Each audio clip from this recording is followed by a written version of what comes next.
today, magluluto naman po ako ng menudo. Yes, isa-isahin na po muna natin ang mga gagamitin nating ingredients for today's menudo. Ito patatas, mga 6 na piraso po yan. Binalatan, binabad ko po ng kaunti sa tubig na may asin. Yes, para po hindi manitim. Gagamit po tayo ng 4 na jumbo pure foods hotdog, 2 carrots, ilang pirasong laurel o bay leaf. Meron ako dito yung mga taba po na pinagtabasan sa ating baboy. Bawang, 2 portion ng bawang, isa isasama ko po sa marinade, isa po gagamitin sa gisa. Ito po gagamitin sa gisa ang ating bell pepper, kasama ng sibuyas, bawang.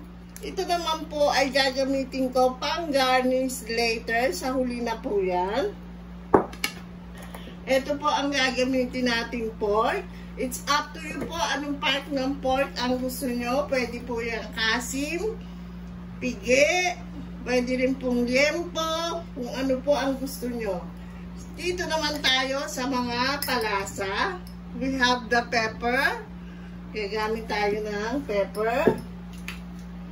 Oyster sauce. Soy sauce or toyo. Maglalagay din ako ng Knorr seasoning para mas masarap. Tomato sauce, 200 grams. Meron din tayong tomato paste. Kung wala naman po, pwede kayong gumamit ng kamatis. Yes.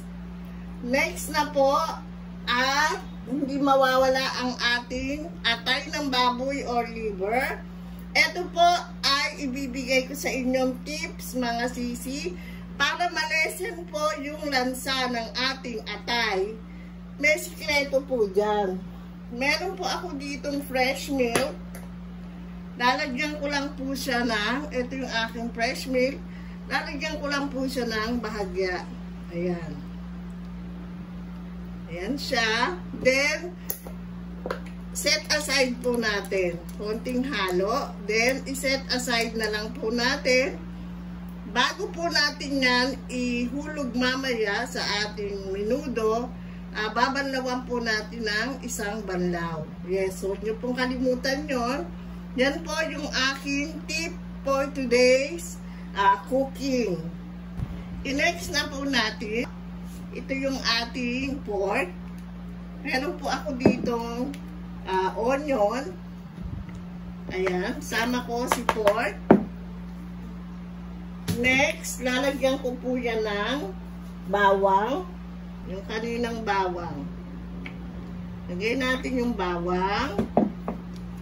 Next po ay ang ating kaunting paminta. Sprinkle lang po ng paminta, ng pepper. Sprinkle ng pepper. Ibababad po kasi natin to ng very light. Then next natin ay yung ating palasa. Lagyan po natin siya ng 2 kutsara lang ng oyster sauce. Kasi mamaya maglalagay pa po tayo niyan. Ayan, 1, 2. Knorr seasoning. Isa lang po muna. Maghahabol pa po kasi tayo mamaya ng ating palasa. Then, 2 kutsara soy sauce. 1, 2. Standby lang muna natin yung mga condiments natin dahil mag-a-adjust pa po tayo ng lasa later. Ayan, pwede na po natin haluin. Ngayon mga mamsi, kung meron kayo dyan sa ref, mga 2-3 pirasong kalamansi, lagyan nyo na rin po. Bigaan nyo ng kalamansi. Pero ako ngayon, hindi available ang kalamansi ko, pero okay lang po. Pwede naman pong lagyan, pwede rin namang wala. Pwede na rin po natin ilagay yung ating bay leaf. Then, set aside natin mga mamsi, okay? Habang makababad yan, magpiprito na po ako ng carrots, patatas, at ang ating hotdog. Ito na yung ating mga pinagtabasang taba, pinagmantika ko mga mamsi, para dyan tayo magigisa. Okay na yan. Hindi po madumi yung pata, iron kasi ito. Ayan, ganyan lang po siya talaga. So, magigisa na po tayo. First natin ilagay ang bawang.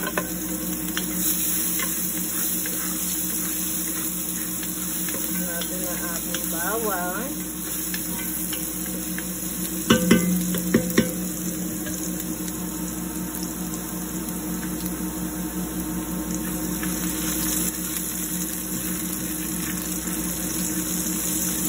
Palabasin lang yung aroma ng bawang.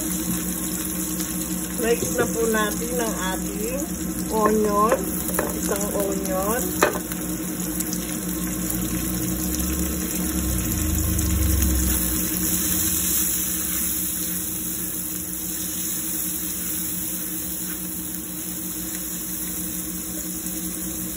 Lagay natin sa medium heat.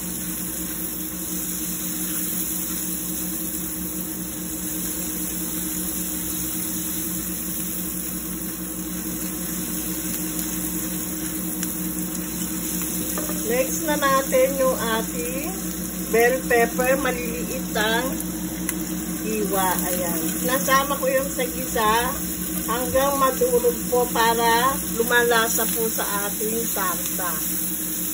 Yan yung isa ko pong ginagawa palagi. Pagka meron akong salsa, mga apritada, menudo, mechado, caldereta, lagi po yan, nilalagyan ko ng ganyan hanggang maduro.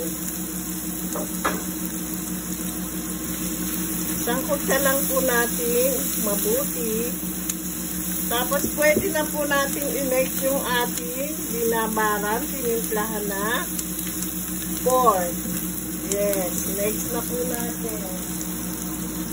Ito po yung na-marinate natin na pork.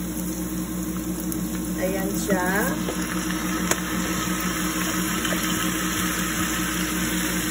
Sangkot ka lang natin na very light.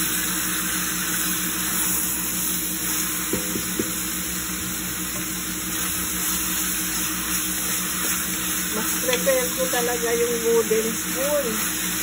Mas gamay ko siya kaysa sa mga silicone.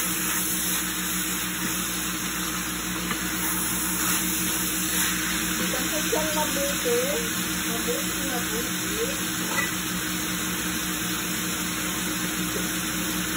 Lagyan natin ng isang kutsarang patis.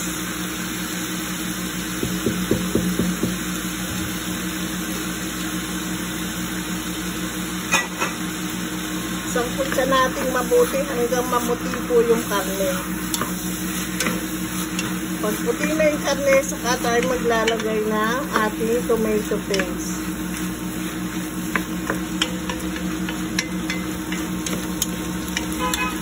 Ayan, simmer lang natin yan up to 5 minutes. Balikan ko po.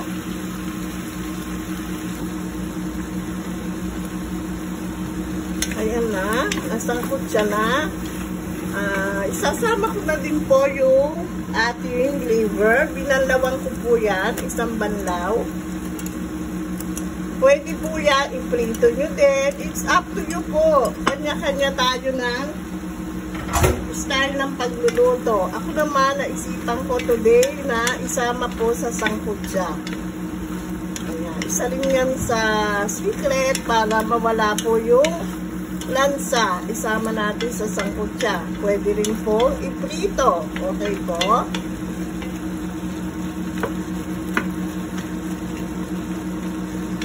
Ang bango-bango na niya mga dear. Napakabango na. Nasangkutsa na yan. Pwede na po natin ilagay yung ating carrots kasi alam naman po natin lahat na yung ating carrots ay medyo matigas. Mas mauna po siyang ilagay bago patatas kasi mas mabilis lumambot ang patatas. So, ayan na yung ating carrots. Pwede na rin natin lagyan ng tomato paste. Napakadali lang po lutuin mga mamshi. Huwag po kayong matakot mag-try. Try and try hanggang matuto po kayong magluto.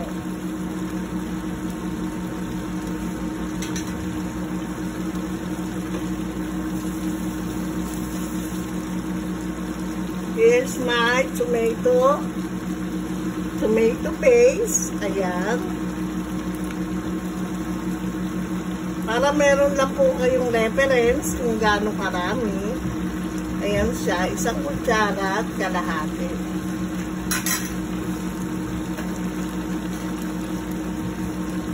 Sama natin sa 1 kutsara.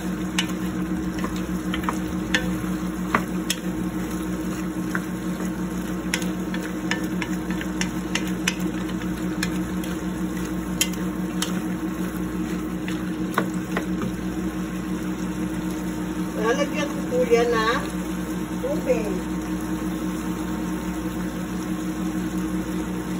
Ayan. 1 cup ng tubig. Bago ko siya lalagyan ng tomato sauce. Ayan ko po muna siya ng tubig.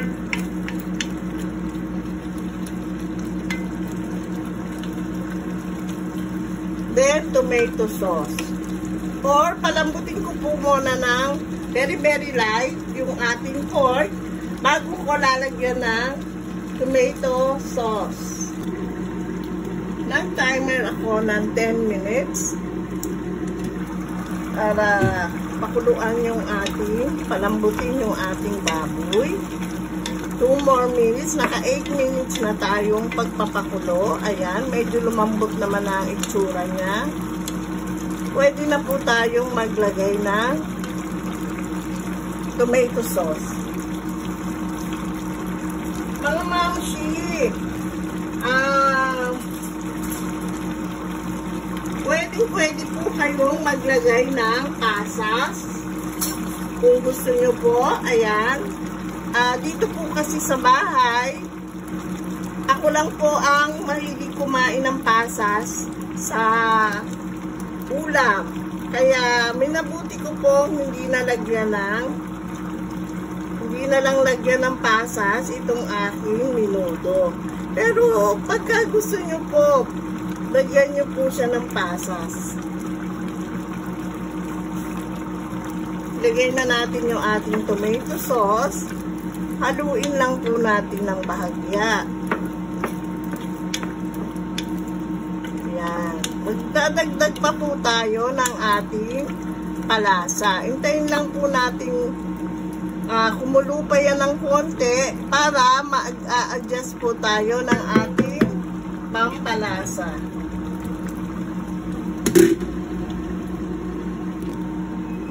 Ilalagay ko na rin yung ating patatas para tamang-tama. Para tamang-tama lang yung kanyang paglambot. Sasabay siya ng lambot sa ating carrots. Ayan.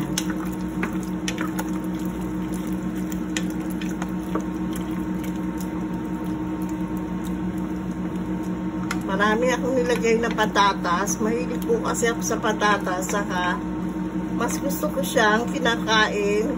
Babawasan ko na lang po yung aking rice. May ganon.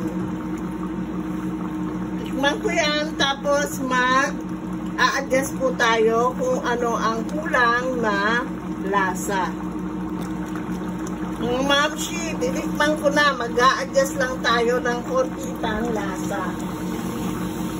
Magdadagdag lang po ako ng 1 kutsara pang toyo. Yan. 1 kutsara pang oyster sauce.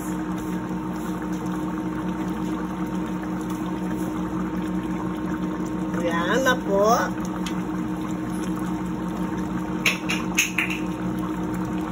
Then,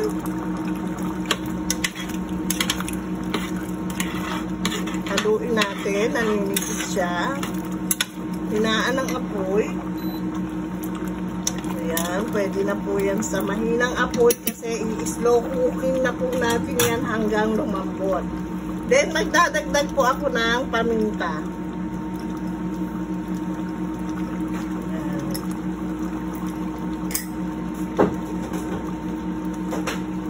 At ang panghuli po ay ang ating sugar. Ayan.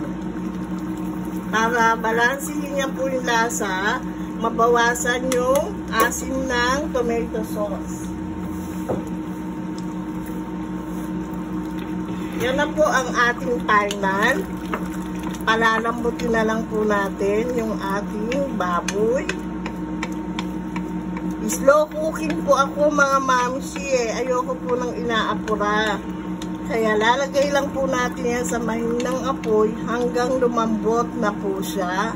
At makikita na natin na umaangat na yung mantika sa ibabaw.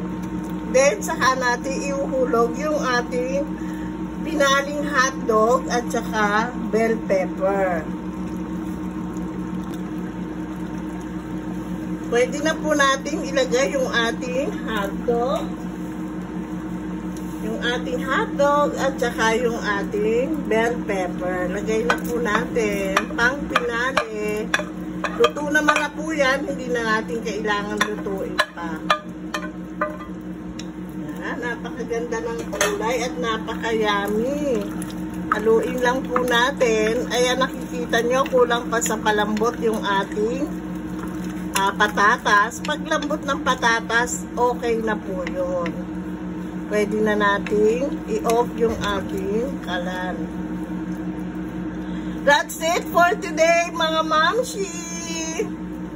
Sana po naibigan nyo ang aking video. Thank you so much po sa lahat ng nanood, sumuporta. Thank you po. Sa uulitin, please do like, subscribe, follow, and paki-share na rin po. Palambing ako sa inyo mga mamshi ko dyan. Paki-share na rin po ang aking page. Thank you. God bless po sa inyong lahat. Salamat po. Bye-bye. Let's do the eating, guys.